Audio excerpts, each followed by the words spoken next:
refine the design. So this is why I get a little giggle out of this. I don't think they would have left nipples on it. I think they would have taken those out. But this is obviously a piece that wasn't refined by that mold maker.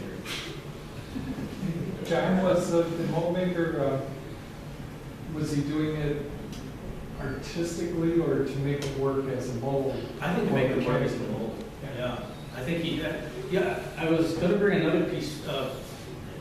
For you hair collectors out there, there's a piece, it's a woman, flower form usually, with a seal at her side. Do you remember that piece? Yeah. Well, I have a picture of the original design by Haeger, and it's real whimsical, real Art Nouveau, real curvy and all that stuff. So you see his original design, and then you see what the mold maker came up with and how he changed and refined it, and sort of mellowed it out a little bit, made it look a little bit more real. So a lot of that went on. Did you get the Haeger and the sailor together? Yes. Oh, okay. What was a bummer though, there was two anchors. Oh. And I love three-piece sets. There were three pieces to it, but the other anchor didn't make it. Oh, okay. She did do a really good job of packing it, and the other anchor was shattered, and he wasn't there with that.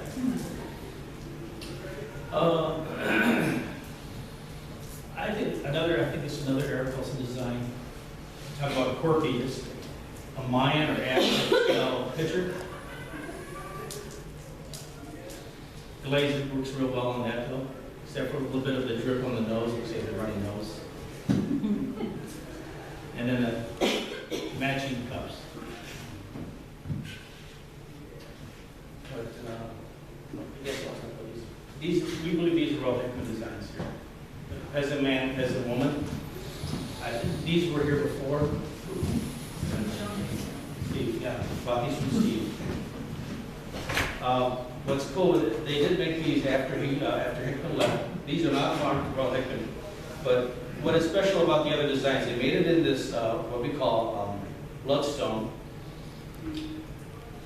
I know that's not the official name for it, but you can tell that they're the really old ones when you've got the potatoes here.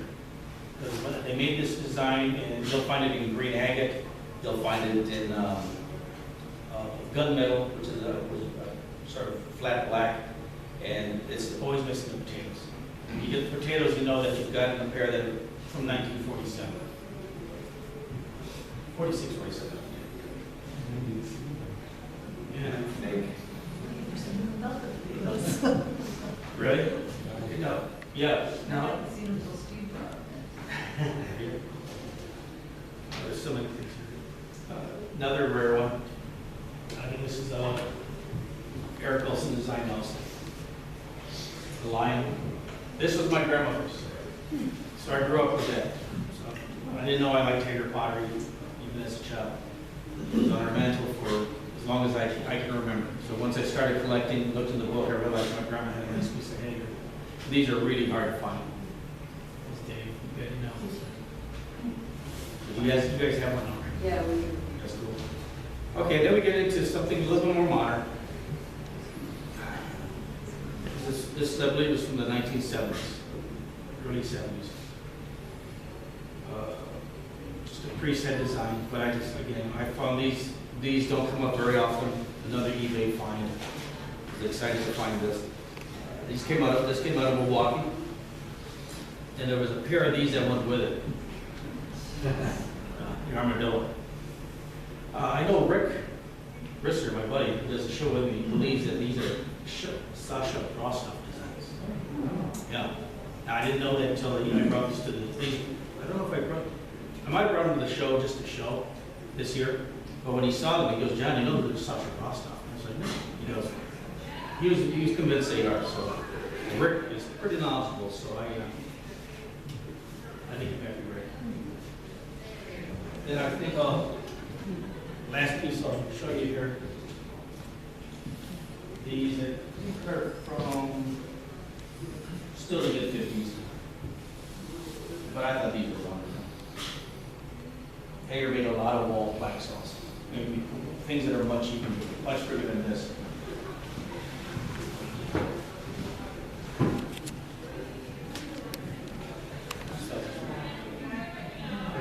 What kind of bird are they?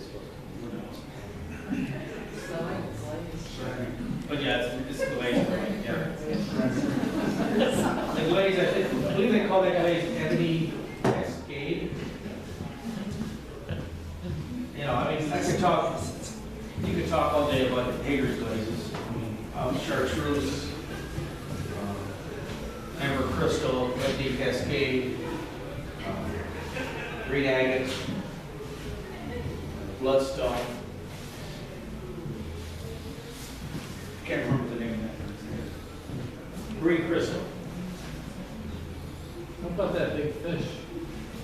The fish, another late 50s piece, another, I believe, Eric Olson design, and a jade, what they call jade crackle glaze.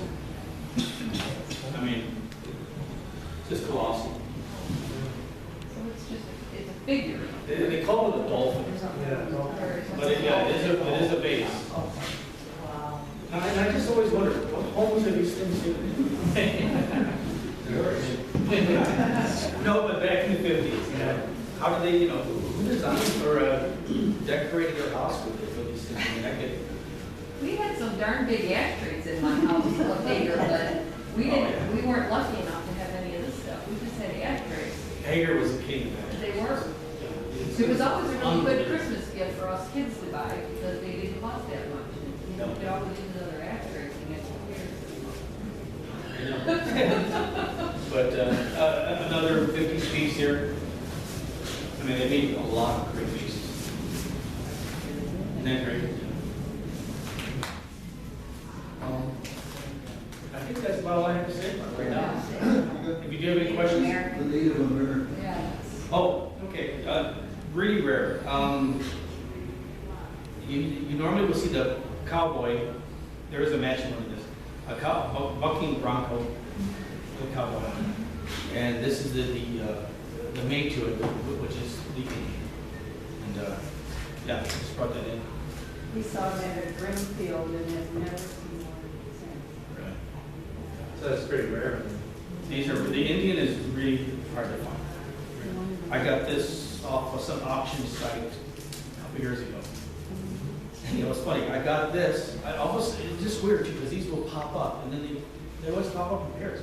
This popped up, paid a lot for it, and it's got a chip on it, but I really wanted it. And then about a month later, another one popped up with the cowboy. I would have preferred to buy them both at the same time, but it was too late to do this. Any questions? What's your big bowl over there? Huh? My octopus bowl? probably late 40s. Their octopus bowl. Isn't that cool? I call it kraken. Somebody said, "Oh, that's a kraken." Oh, yeah. Yeah. That's sort of underwater demon type thing.